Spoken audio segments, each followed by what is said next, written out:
এটাই আসলে জামাতে ইসলামে নারীদের কি কোনো আসলে কর্মী Space আছে? আছে কিনা এক।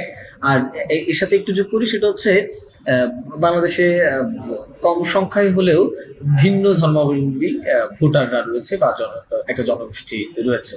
সেক্ষেত্রে আসলে এই জামাতে তাদের অন্তর্ভুক্তির সুযোগ আছে কিনা? Thank you. নারীদের ব্যাপারে আলহামদুলিল্লাহ আমার তো মনে হয় যে আমাদের সংগঠনে যত নারী সদস্য এবং কর্মী আছেন আনুপাতিক আর অন্য কোনো সংগঠনে আছে কিনা আমার সন্দেহ। আমাদের সংগঠনের অনুপাতটা হচ্ছে নারীদের পার্সেন্টেজটা হচ্ছে 42%। অন্য কোনো সংগঠনে এতটুকু আছে কিনা আর বলতে পারবো, তারা বলতে পারবেন স্ব সংগঠন। আমরা নারীদেরকে অবশ্যই মূল্যায়ন করি, এই জন্য সংসদের নারী কোটায় এমপি হওয়ার প্রভিশন আছে। যদি আমরা এটা মূল্যায়ন না করতাম তাহলে আমরা নমিনেশন দিতাম না। কিন্তু অতীতে যতগুলো গ্রহণযোগ্য নির্বাচন হয়েছে এবং জামায়াত ইসলামী অংশগ্রহণ করেছে সব জায়গায় কিন্তু আমাদের নারী সংসদ সদস্যরাও ছিলেন। রাষ্ট্রের বিভিন্ন জায়গায় তারা গুরুত্বপূর্ণ দায়িত্ব পালন করছে, কারণ তারা এই সমাজের মানুষ। সবাই মিলেই তো এই সমাজটাকে আমরা সামনে আগাবো। নারী পুরুষের যৌথ সহযোগিতায় উদ্যোগে ইনশাল্লাহ আগাবো। আর অন্যান্য ধর্মাবলম্বীদের ব্যাপারে যে কথাটা বলেছে, আমাদের প্রভিশনা আছে। এক সময় আমাদের বিপুল সংখ্যক অন্য ধর্মের লোকরাও আমাদের সদস্য ছিলেন, এই সংগঠনের প্রাথমিক সদস্য। তারা ইচ্ছা করলে আরো আগাতে পারেন, কিন্তু ওই যে আমাদের বিরুদ্ধে অব্যাহত ষড়যন্ত্র, অপপ্রচার, এগুলার মাধ্যমে মানুষকে ভীত সন্ত্রস্ত করে রাখা হয়েছিল।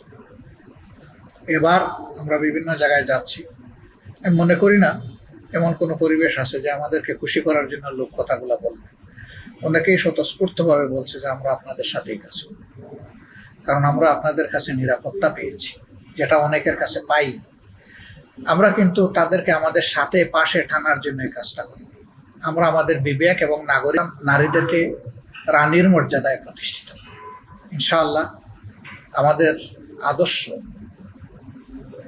এটা আল্লাহর দান আদর্শ, এটা যদি কায়েম হয় নারীরা সেদিন গর্ববোধ করবে এই রাষ্ট্রের নাগরিক হয়ে। ইনশাআল্লাহ। আপনাদের এখনো অসংখ্য নেতাকর্মী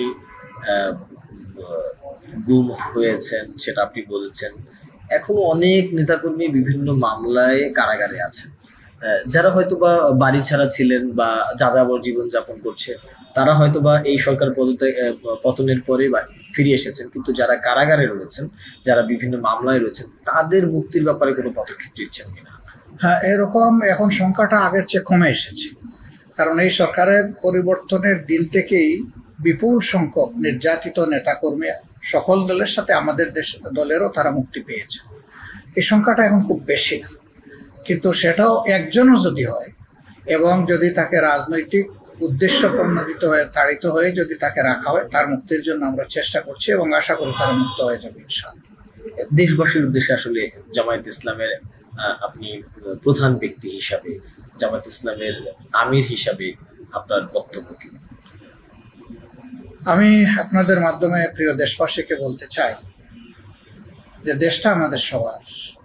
দেশে যদি শান্তি প্রতিষ্ঠিত হয়, দেশ যদি সমৃদ্ধির দিকে এগিয়ে যায়, তার অংশীদার আমরা সবাই হব। আবার যদি দেশে বিশৃঙ্খলা সৃষ্টি হয় এবং দেশের অর্থনীতিতে ধস নামে, সমাজ জীবনে বিভিন্ন ধরনের বিপর্যয় তৈরি হয়, তাহলে তার সাফারারও আমরা সবাই হব। এই জন্য আমাদের দায়িত্ব হবে যে দেশটাকে সামনের দিকে এগিয়ে নিয়ে যাওয়ার জন্য পিছনের দিকটাকে পিছনে ফেলে দিয়ে সামনের একটা নতুন পরিকল্পনা নিয়ে, দৃষ্টিভঙ্গি নিয়ে আমরা যেন সামনে আগাতে পারি। এই ক্ষেত্রে আমাদের তরুণ ছাত্র যুব সমাজ যে বিপ্লবের নেতৃত্ব দিয়েছে, এই বিপ্লবকে সম্মানের সাথে অন্তরে ধারণ করে তারা যে চেয়েছিল উই ওয়ান্ট জাস্টিস, মানে তারা সামাজিক সুবিচারের নিশ্চয়তা চেয়েছিল। যদি সামাজিক সুবিচার কায়েমের জন্য যৌথভাবে আমরা সব রাজনৈতিক দল কাজ করি আর তার সাথে যদি জনগণের সমর্থনটা থাকে, আমরা আশা করি যে ভবিষ্যতে ভালো কিছু পাব।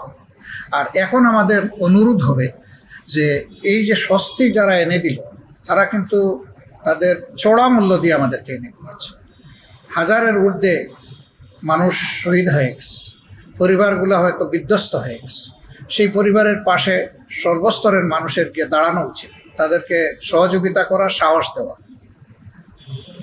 আর যারা আহত হয়েছে তাদের সুস্থতা, তাদের চিকিৎসা এবং পুনর্বাসনের সক্রিয় ভূমিকা রাখা। তারপরে যে সরকার এখন আছে, এই সরকারকে সর্বতোভাবে সাহায্য করা, অর্থনীতির চাকাকে বলিষ্ঠ করার জন্য তাদের হাতকে মজবুত করা। তাদের হাত মজবুত করার মানেই হচ্ছে নিজের হাত মজবুত করা, দেশকে সচল করা। এই ব্যাপারে দেশে এবং প্রবাসে যারাই আছে তাদের সকলের সমন্বিত ভূমিকা পালন করা উচিত। তবে সরকারের প্রতি আমাদের একটা অনুরোধ থাকবে, যারা বিদেশ থেকে তাদের ঘাম জড়ানো অর্থ সঞ্চয় করে বিদেশে পাঠান রিমিটেন্স হিসাবে, তাদেরকে শুধু মুখে রিমিটেন্স যোদ্ধা না বলে সত্যিকারের রিমিটেন্স যোদ্ধার মর্যাদা যেন তাদেরকে দেওয়া হয়। তারা যেন এই দেশের মাটিতে, নিজের দেশের মাটিতে পা রাখার সাথে সাথে অনুভব করে যে আমি আমার গর্বের বাংলাদেশে এসেছি। এই পরিস্থিতিটা এখনো নেই। আমরা অনুরোধ করব তারা এটা নিশ্চিত করবেন, এয়ারপোর্ট থেকে শুরু করে সর্বত্র, যেন তারা কোনো ধরনের হ্যারাসমেন্টের শিকার না হয়। আর সারা জিন্দেগি চাকরি করে যখন তারা দেশে ফিরবে, তখন উচিত হবে সরকারের তাদের পুনর্বাসনের ব্যাপারেও মনোযোগ দেওয়া।